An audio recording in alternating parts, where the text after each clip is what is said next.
क्रममा तलमाथि गरेर हुच्याउने अथवा त्यस खालको प्रवृत्ति छैन र त्यसमाथि कुनै गल्ती भएको छ भने क्षमायाची छौँ। हामी धेरै कुरा सिक्ने क्रममा छौँ र हामीलाई यसबारेमा त्यति धेरै ज्ञान नभएको कारणले गर्दा वरियतामा तलमाथि भएकोमा हामी क्षमायाची छौँ। त्यसै गरी आजको यस कार्यक्रम हामी विधिवत तरिकाले धेरै सम्बोधनहरू नगराइकन सम्भवतः हामीले पहिले पनि भनेका थियौँ कि हाम्रो क्लबबाट कुनै त्यस्तो हाम्रो यो कार्यक्रम भनेको कुनै हाम्रो आफ्नो क्लबले धेरै मान्छेमा के सन्देश जान्छ भनेपछि क्लबले कुनै कार्यक्रम गर्दा चाहिँ भाषण गर्ने भन्ने एउटा परिपाटी चलेको छ। त्यो परिपाटी नजाओस् भन्नुको निमित्त हामीले यो तयार गरेका थिएनौँ र मैले जबरजस्ती अग्रज व्यक्तित्वको सुझावमा चाहिँ मैले उहाँलाई बोलाएको थिएँ। त्यसकारण हाम्रो यो सम्बोधनको कार्यक्रम र मन्तव्यको कार्यक्रमलाई जोड्नुभन्दा पहिले हामी जुन निर्मला पन्त बहिनी आज 2 वर्ष भएको छ जसरी उनको बलात्कारपछि हत्या भएको छ, यो घटना सबैको निमित्त एउटा दुःखदायी घटना हो भन्ने हामी सबैले थाहा भएकै कुरा हो। त त्यो घटनाको जे जस्तो प्रक्रियामा अहिले अगाडि बढिरहेको छ त्यो अत्यन्तै दुःखद अवस्था छ। अहिले पनि त्यस्ता घटनाहरू सुनिरहेका छन् र यो घटनालाई थप अनुसन्धानको क्रममा केही कुराहरू त्यस्ता देखिएका छन् र त्यो घटना छिटै नै सल्टियोस् भन्ने हाम्रो आग्रह हो र निर्मला पन्त बहिनीले छिटै न्याय पाओस् भन्ने हाम्रो चाहना हो। यो कार्यक्रमलाई हामी सबैभन्दा पहिले उनको फोटोमा दीप प्रज्वलन गरेर आजको कार्यक्रम उद्घाटन गर्न गएका छौँ र त्योभन्दा पहिले म समाजसेवी व्यक्तित्व आदरणीय दाइ दीपक कुँवरलाई विशिष्ट अतिथिको आसन ग्रहण गर्न हुन हार्दिक अनुरोध गर्दछु। र यसै गरी हाम्रो दीप प्रज्वलनको कार्यक्रम भएको छ। प्रमुख अतिथि, विशिष्ट अतिथि, सम्पूर्ण सबै अग्रज व्यक्तित्वहरूमा दीप प्रज्वलन गरिने हुन र निर्मला पन्त बहिनीलाई हार्दिक श्रद्धाञ्जली अर्पण गरिदिनु हुन सबैलाई आग्रह गर्दछु। मौन धारण राखेका छौँ। सबैले 1 मिनट मौन धारण गरिदिनु होला। दिनेश परिवारलाई म टेक्निकल सपोर्टको निमित्त हार्दिक अनुरोध गर्दछु। समय स्टार्ट हुन्छ, सुरु।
यस श्रद्धाञ्जली सभामा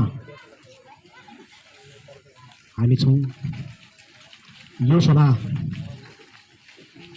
निर्मला पन्त बहिनीको बलात्कार पछिको निर्मम हत्या भए पश्चातका विभिन्न सङ्घर्षहरू यस देशमा भए। मलाई लाग्छ आज त्यसैको सेरोफेरोमा हामी सङ्घर्षरत छौँ र निर्मला पन्त बहिनीलाई आजको यस सभाबाट म हार्दिक भावपूर्ण श्रद्धाञ्जली अर्पण गर्न चाहन्छु। र त्यो कुकृत्य, त्यो जघन्य अपराध गर्ने अपराधी कहाँ छ? कुन देशमा लुकेको छ? अथवा यो पृथ्वीमा छ कि छैन? 3 लोकको कुल पाताल आकाश र पृथ्वी कहाँ छ? र यो सरकारले किन खोजी गर्न सकिरहेको छैन? हाम्रो छिमेकी राष्ट्र भारतमा त्यसपछिको घटनाक्रममा एकजना डाक्टर, लेडिज डाक्टर जसको साँझ आउँदाखेरि स्कुटी बिग्रिएको थियो। स्कुटी बिग्रिएपछि उनले समयमा घर पुग्न सकिन् र केही गुण्डाहरूले उनलाई अपहरण गरेर लगे र बलात्कारपछि उनको हत्या भयो। र धेरै पछिको कुरो हो यो। उनले न्याय पाइसकेकी छन्। निर्भयाले न्याय पाइसकेकी छ। दिल्लीको रेप काण्डको फाँसी भइसक्यो त्यो अपराधीहरूलाई। त यो कुरो के हो? यो कस्तो न्याय हो यो देशको? न्याय नपाए पाए गोर्खा जाने भन्ने हाम्रो उखान छ। गोर्खा भनेको हामी नेपाली सब गोर्खा नै मानिन्छौँ नि। यहाँ न्याय नपाए जाने कहाँ? के त्यो पत्ता नलागेकै हो त? के हो यो? हामी प्रश्न गर्न चाहन्छौँ। हामी सबैको मनमा छ के यो अपराधीलाई यसरी छोड्ने, श्रीमतीलाई व्यवस्थित तरिकाले मारेको घटनाको तपाईँले सुनिराख्नु भएको छ नि। हिजो आज कब रिहा भइसक्यो। के यो अपराधीहरूलाई छोड्ने, उनलाई संरक्षण दिने के हामीले यसैको लागि हामीले यत्रो सङ्घर्ष गरेका हौँ त? सरकारको काम कर्तव्य के त? दुईटा हुन्छ काम कर्तव्य, चाहे नेता भन्नुहोस् चाहे सरकार भन्नुहोस्। सुरक्षा दिनु, संरक्षण दिनु र विकास गर्नु आफ्नो जनताप्रतिको प्रमुख दायित्व त्यही हो। खै त कहाँ छ त्यो सरकार? यत्रो समयसम्म त्यो पत्ता नलाग्ने कस्तो अपराध हो? त्यो कति ठुलो महारथी रहेछ त्यो? यो प्रश्न प्रत्येक नेपालीले उठाउनु पर्दछ। यदि यो प्रश्न हामीले उठाएनौँ भने भोलिका दिनमा कयौं निर्मला पन्थका घटनाहरू यहाँ दोहोरिन गइरहेका छन् र भोलि अझै दोहोरिन्छन्। सवाल यहाँ निर्मला पन्थको मात्र होइन, सवाल यहाँ कयौं निर्मला पन्थको छ।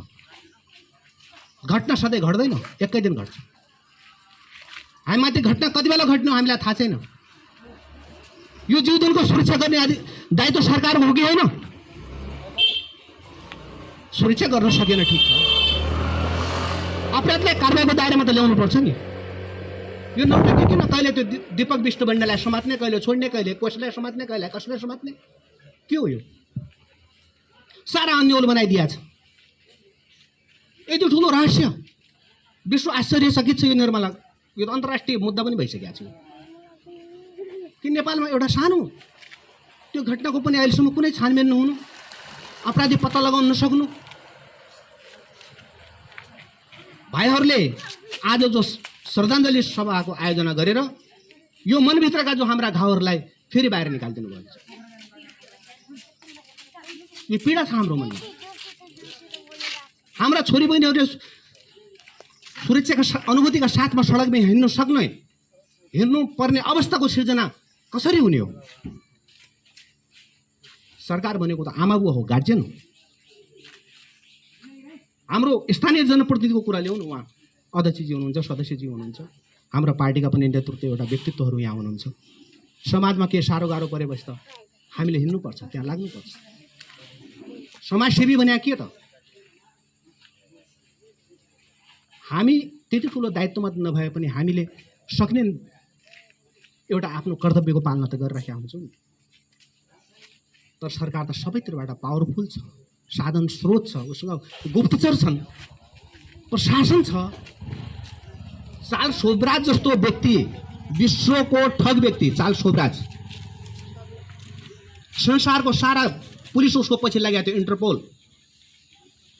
कसैले सकेन नेपालले समात्दियो। क्षमता त रहेछ त आखिर। हाम्रो प्रशासनमा क्षमता छैन भन्ने कुरा छैन, छ क्षमता।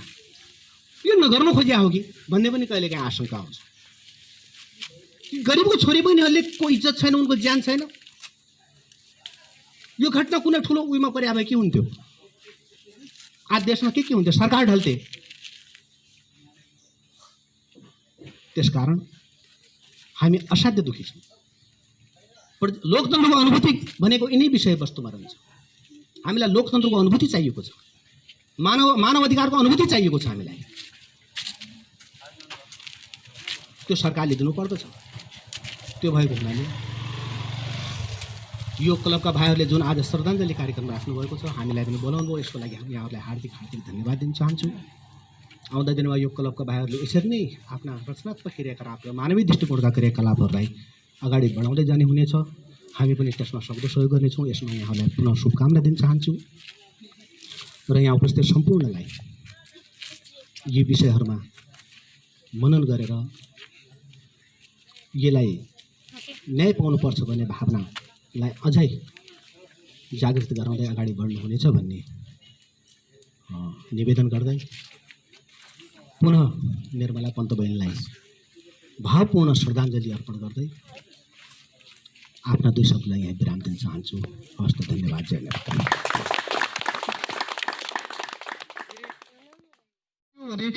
यहाँ उपस्थित हुनुभएका सबै व्यक्तित्वहरूलाई हामीले समावेशिताको रूपमा हेर्नुपर्ने हुन्छ। त्यसै गरी हामीले विभिन्न पार्टीबाट ताल्नुभएका पार्टीका प्रतिनिधि, त्यसै गरी समाजसेवी, बुद्धिजीवी, शिक्षक पेसामा लाग्नुभएका सबै व्यक्तित्वहरूलाई हामीले समेटेर यहाँ बोल्ने चान्स अथवा आफ्ना मन्तव्य राख्ने अवसर प्रदान गर्नुपर्ने हुन्छ। त्यसै क्रममा विशिष्ट अतिथि आदरणीय गुरु खगेन्द्र अवस्थीज्यूलाई आफ्ना केही तर्कहरू राखिदिनु हुन हार्दिक अनुरोध गर्दछु। सत्यम शान्तं विवस्वतम सत्यमम अनघम प्रियम। सत्य नै प्रिय हुन्छ। असत्यले संसारमा सारा कुराहरूको विवाद उठाउँछ, विभिन्न कुराहरूको विवाद उठाउँछ। निर्मला पन्तमाथि ठुलो अन्याय भएको छ, यो सबैले जानेका छन् र बुझेका छन् र यसको आन्दोलन चर्कियो। तर फलस्वरूप सरकारमा बस्नेहरू र ठुलो व्यक्तिहरू, ठुला भन्नाउँदा व्यक्तिहरूले यो घटनाप्रति संलग्न उहाँहरू नै आफू भएको हुँदाले यसलाई उहाँहरूले आफू कसैले पनि आफूलाई बचाउन चाहन्छ। अर्को जे जस्तो भए पनि संसारमा आफू जे जस्तो भए पनि आफू ठुलो हुन चाहने व्यक्तिहरूले सानाप्रति भएका अन्यायलाई, गरिबप्रति भएका अन्यायहरूलाई, थिचोमिचोहरूलाई दबाउने काम गरिएको छ र यो बहिनीले पक्कै नै न्याय पाउनुपर्छ र यस्ता हत्या, हिंसा, बलात्कार गर्नेहरूलाई समाजबाट बहिष्कार गरिनुपर्छ र कारबाही पनि गर्नुपर्छ र सरकारले सबैको जनताको जीव धनको सुरक्षा र सबैलाई शान्तिको अनुभूति र सबैलाई राम्रोसँग उठ्न पाउने, बस्न पाउने, खान पाउने, लगाउन पाउने विभिन्न अधिकार जनताहरूमा हुनुपर्छ र जनताहरूले पाउनुपर्छ। यसको जिम्मेवारी सरकारमा बस्ने र सरकारी जिम्मेवारी पाएका, जनताहरूबाट जिम्मेवारी पाएका सम्पूर्ण व्यक्तिहरूले गाउँघरमा भएका विभिन्न घटनाहरूप्रतिको जिम्मेवारीतालाई वहन गर्नुपर्छ र त्यो जिम्मेवारीतालाई समाजमा सहजतापूर्ण तरिकाले कुनै किसिमको पछि भविष्यमा दुःख नपर्ने गरी यसलाई गर्नुपर्छ, निराकरण गर्नुपर्छ।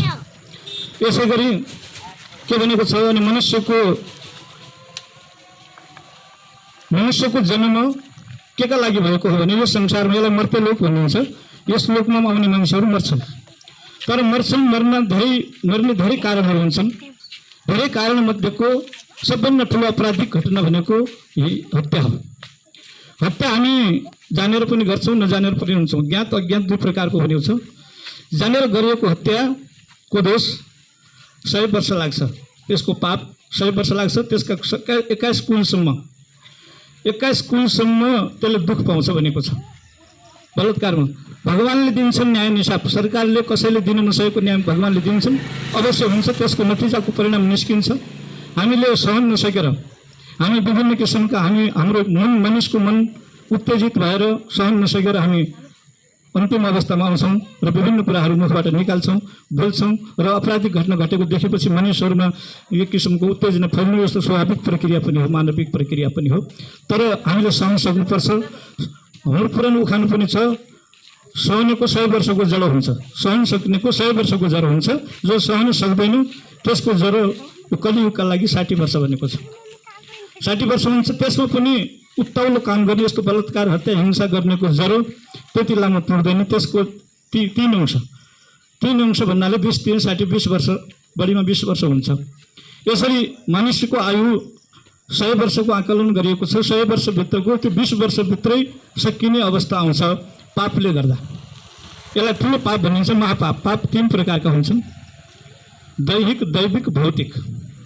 3 प्रकारका हुन्छन्। यो दैहिक जो शरीरप्रति आक्रमण गरेर एउटा नारीमाथि, एउटा अबोध बालिकामाथि यस्तो किसिमको जो अन्याय भएको छ, यो अन्यायलाई यो ठुलो पाप भनिएको छ, महापाप भनिन्छ।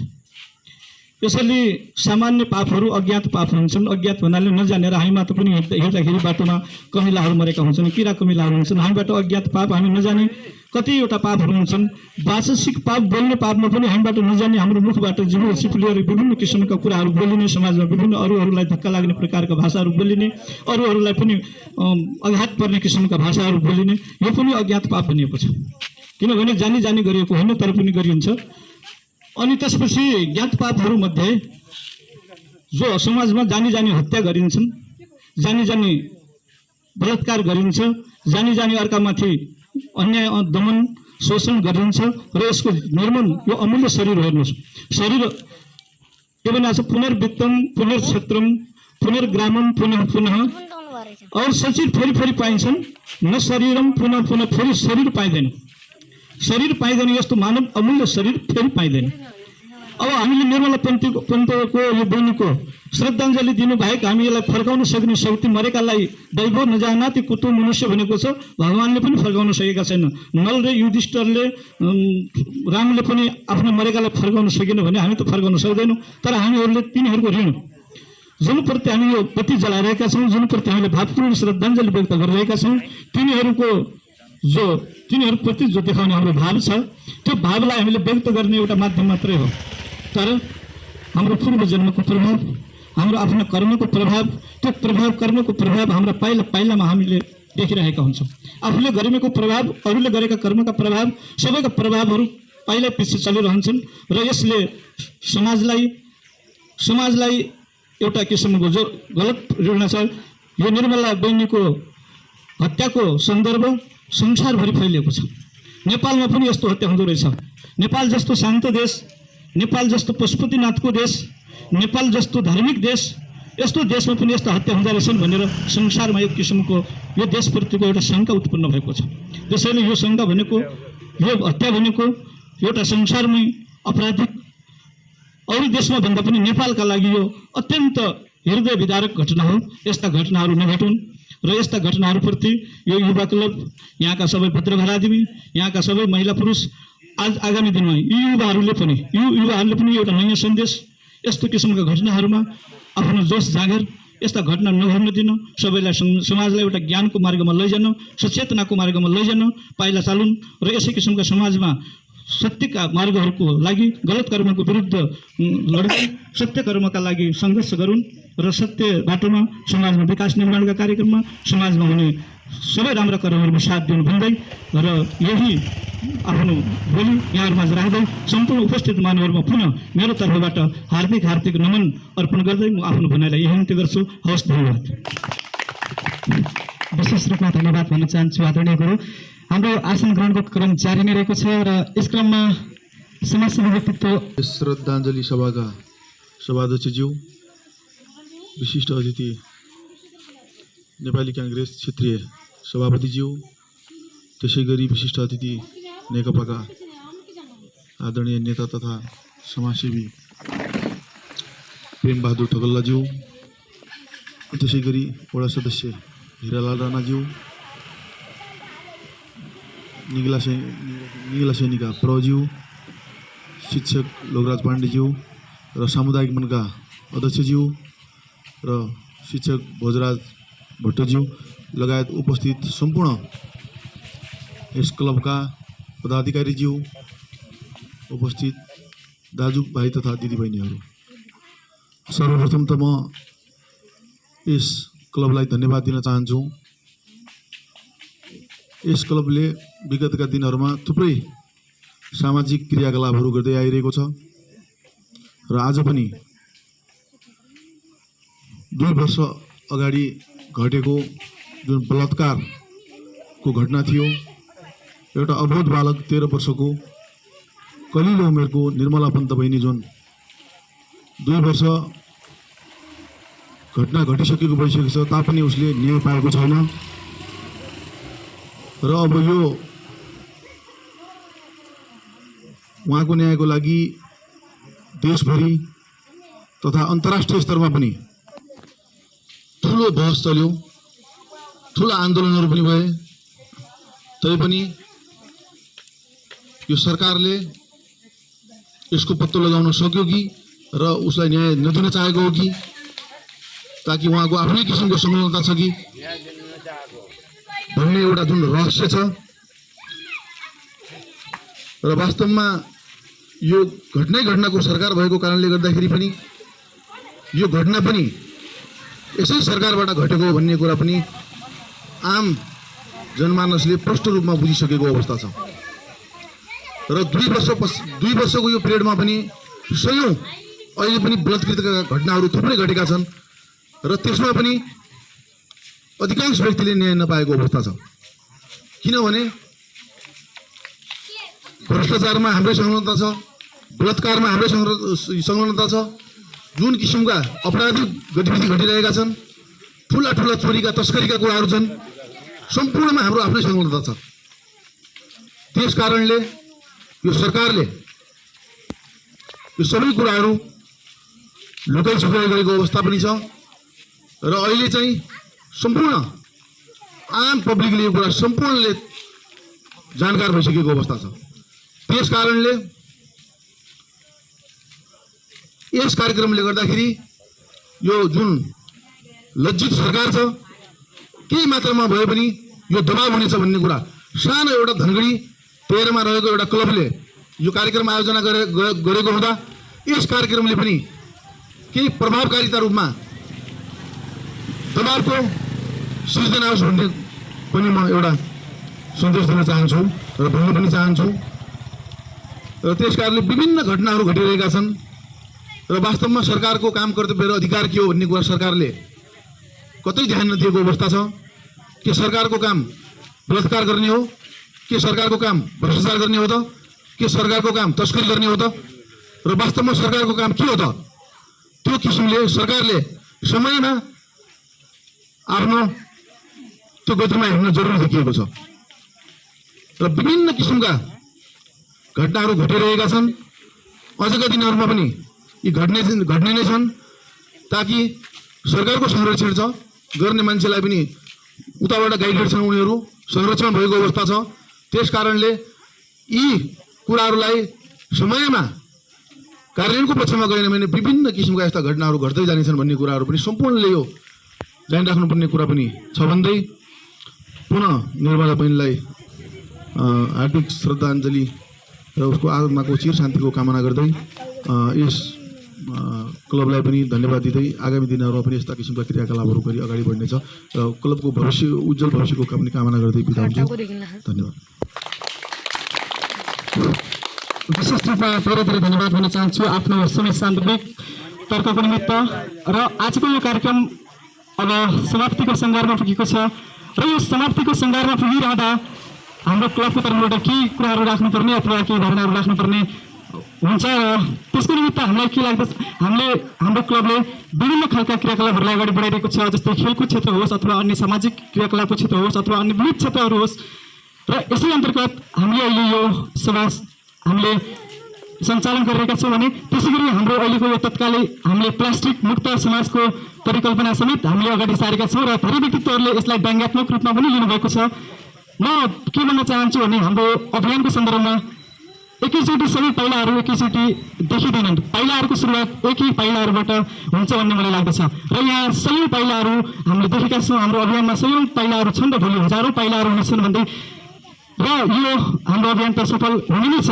मान्छेहरूले आकाशमा विमान उडाइरहेको पल हामी यहाँ प्लास्टिक मुक्त गर्न सक्दैनौँ भन्ने व्यक्तित्वहरूको जम्मा देख्दा मलाई अचम्म लाग्दछ हामी यो अभियान जसरी पनि सफल पार्नेछौँ र देशकै एउटा नमुना वडा र प्लास्टिक मुक्त वडा बनाउनको निम्ति हाम्रो क्लब सदैव लागिरहनेछ र आजको जुन यो श्रद्धाञ्जली सभा छ यो सभाको बारेमा हत्यारा म एउटा सानो भनाइलाई साथोटी लिन चाहन्छु मलाई मनपर्ने व्यक्तित्व आदरणीय मदन भण्डारीको भाषामा भन्नुपर्दा हत्यारा यहाँ कुनै यहाँ तल होइन माथि इन्डियाको दरबारमा लुकेको छ भने पनि त्यसलाई तल झरेर कारवाही गर्नुपर्दछ भन्दै